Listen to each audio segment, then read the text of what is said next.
which will be a duo presentation given by Amandine Joannesse and Roberto Rinaldi. Both of them work as policy officers for the European Commission. And they will talk about the transition pathway for the European chemicals industry. And I'm pretty curious what their view is and whether you in the audience have the same insights or maybe see things a little bit different. Can I have a very big welcome for our first two speakers?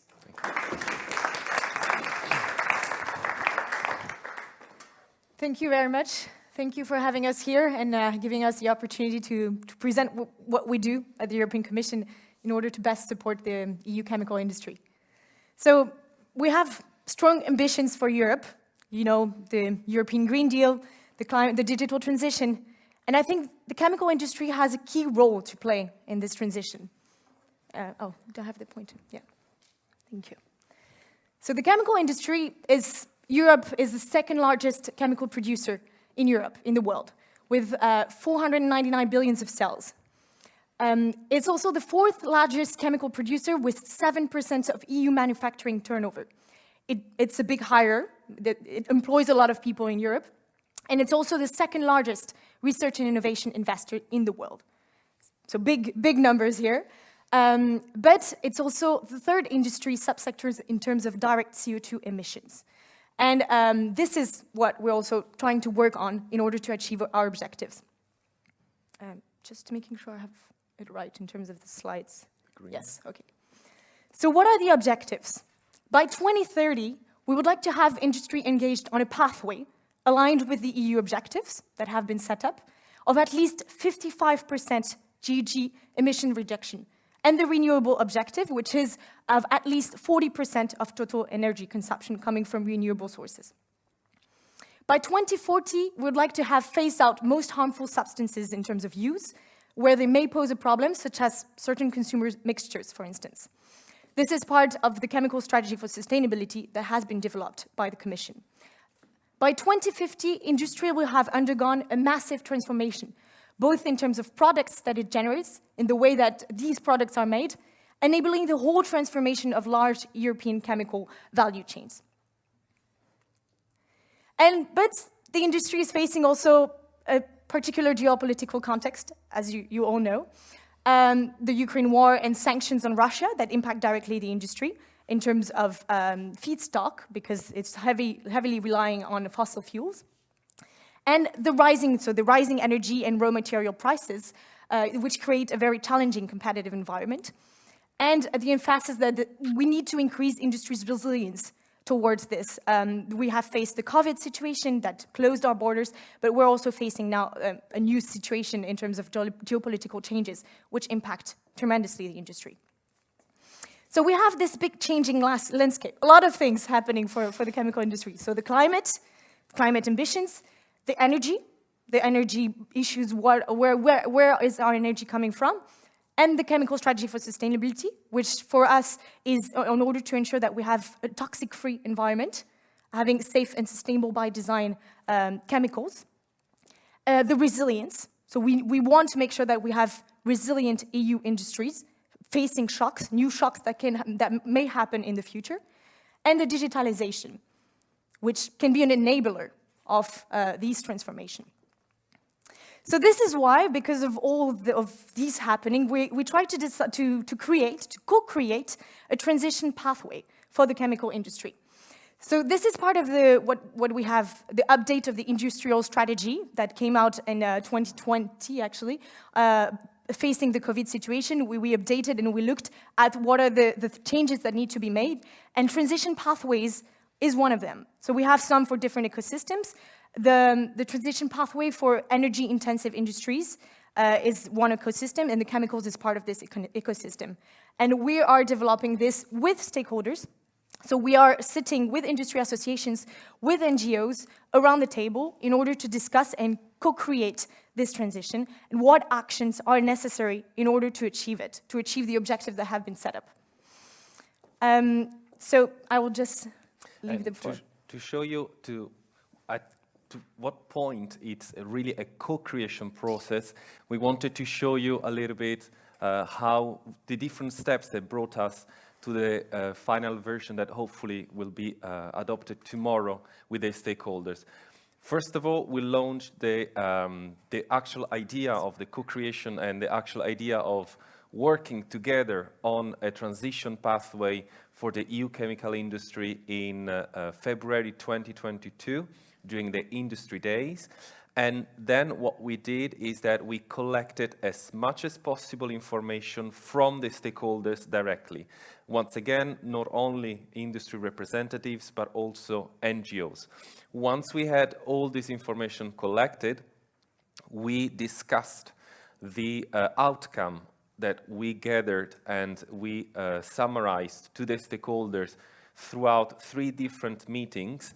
And during this, the second and the third meeting, we even discussed with them the structure of the document.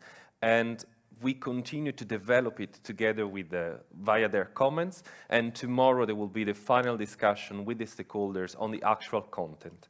But what is the actual content is basically a series of topics and actions that the industry, the EU and member states, so all of the actors, should implement to achieve this transition pathway and therefore meet all the objectives that we saw before.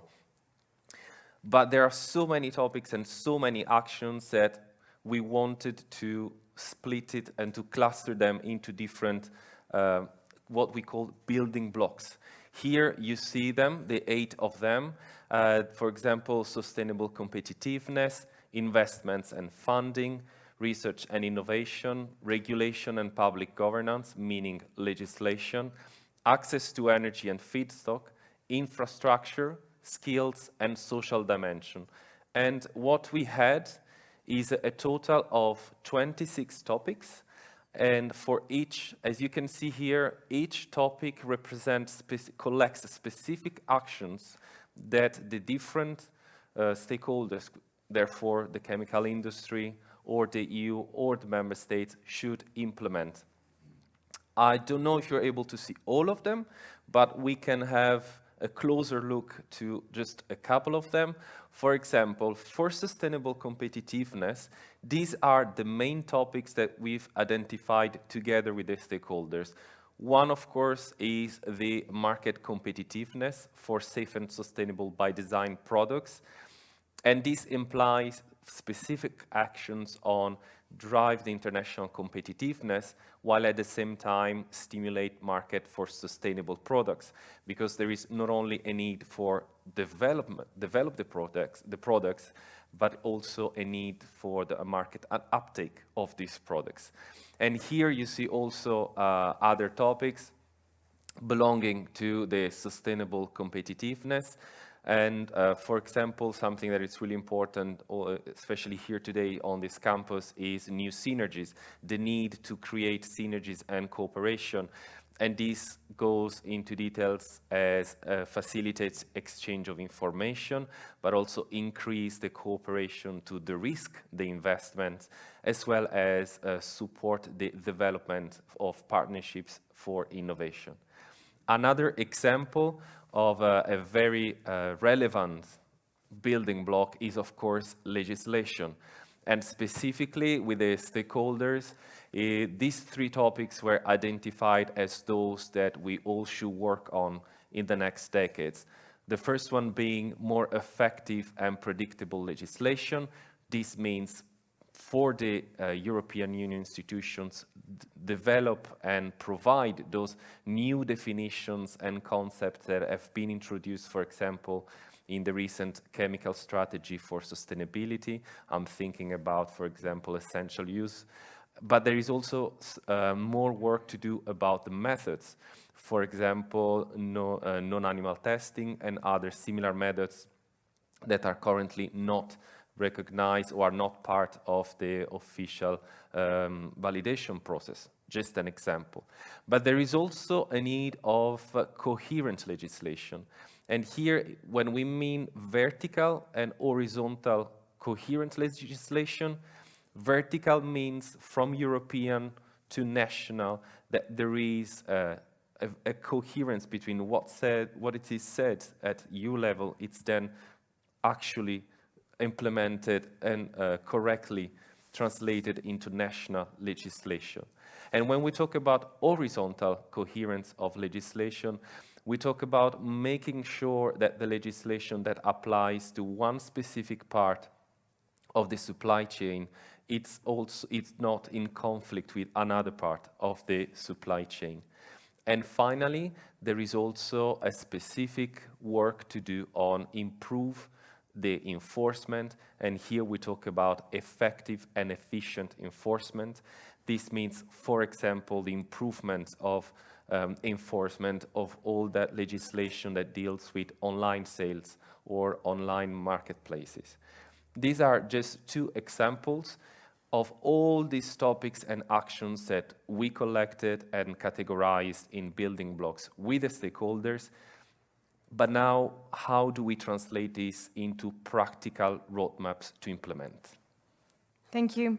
And here you get a bit of a glimpse of what we've been working on since the beginning of the year, actually. And we looked into what technologies do we need in terms of supporting this transition.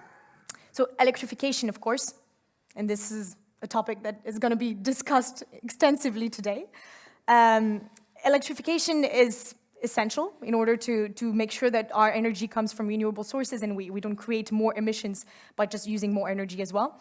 And for this, the EU has already published a Repower EU. I don't know if you're aware of that. In order to make sure that we have enough renewable energies. And this is kind of a result from the Ukraine and Russian crisis. In order to develop, because we need to stop our relying on fossil fuels energies, but instead doing this transition with renewable energies. And we need to develop offshore grids, large-scale electricity grids. And this is a plan. Under the Repower EU, there is already a plan, an action plan on how to develop these. So as legislators, we are aware that there is this intensive needs of electrification. And inside of our transition pathway, we looked at different actions on how we can best support and develop this electrification for specifically the chemical industry. There's also hydrogen. Hydrogen is more as a feedstock for the chemical industry, which might be relevant for the future.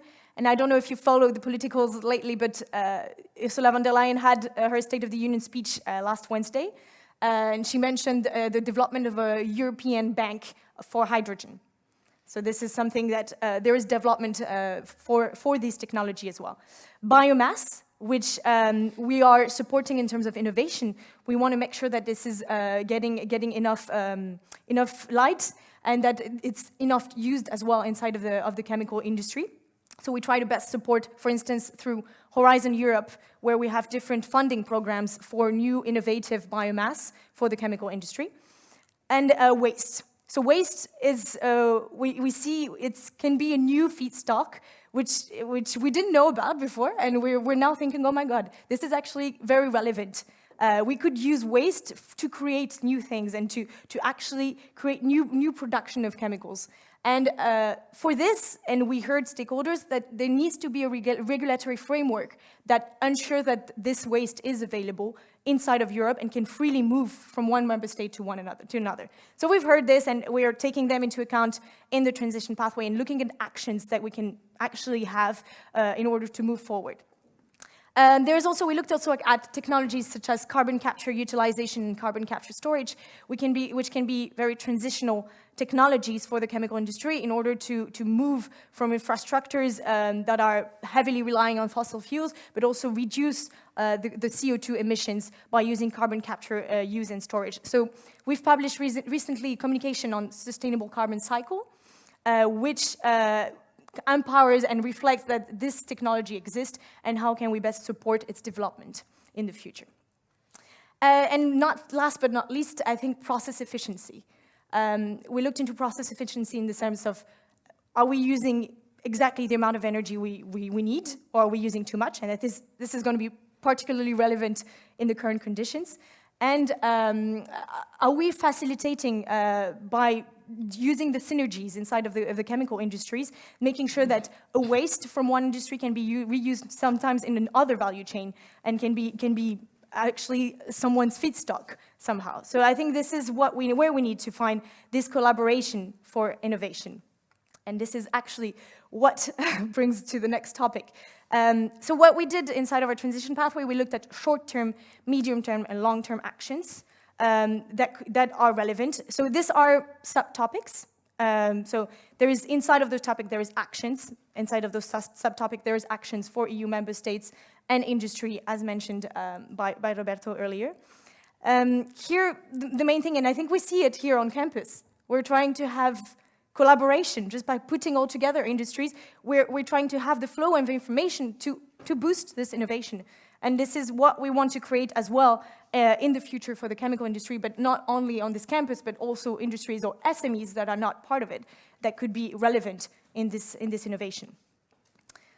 And we looked also at renewable energy supply, and I think this is another roadmap that we created in terms of what needs to be done. We know from our side, and we heard that we need to increase our permit. We make sure that our permits actually are being delivered on time, because that can be a burden for industries. And this we heard on improved power purchase agreement, for instance, and ensure that we're helping and better supporting in terms of managing and converting the existing assets. And finally, of course, we looked at, we have a roadmap for feedstock substitutions. So how we can best support, for instance, we have the EU taxonomy. I don't know if you're aware of that tool. The EU taxonomy creates criteria on what is sustainable and is an investment signal. So it drives private investment towards sustainable projects. So this is still being in discussion in terms of what is considered sustainable. The definition is being still discussed, but this is a way to drive private investment towards sustainable substitutions of feedstock or sustainable projects. And this is also something that we've been working on. So this is it in terms of content itself. It's a big overview because there is a lot of content, and we didn't want to overburden you with all the actions as well. But I'll let Roberto talk about what are the next steps. In the last minute that left, from what I see by the timekeeper, I will tell you a bit more about the next steps. So we have the topics. We have the specific actions that we have to implement. We know more or less when to implement them in the short, medium, or long term. So what's next? We will discuss all this tomorrow. We will then have a discussion and a formal approval, usual commission stuff, internal stuff, but the adoption will be in December. The formal document will therefore be presented at the high-level roundtable on the 12th of December, and as of 2023, we will start with a co-implementation. So it's not just the Commission implementing the whole actions identified in the document, but there will be actions also for the industry to undertake, and all these actions will be presented via some pledges at the 2023 Industry Day event that will be, it is scheduled for February, and then we'll continue to implement the actions, and every year we will do a kind of a check of where are we, what's left to do, why what's not being implemented has not been implemented, what should we do next, so that we have constant checks on the actions that we are supposed to implement towards to really make a reality of our transition. Thank you very much.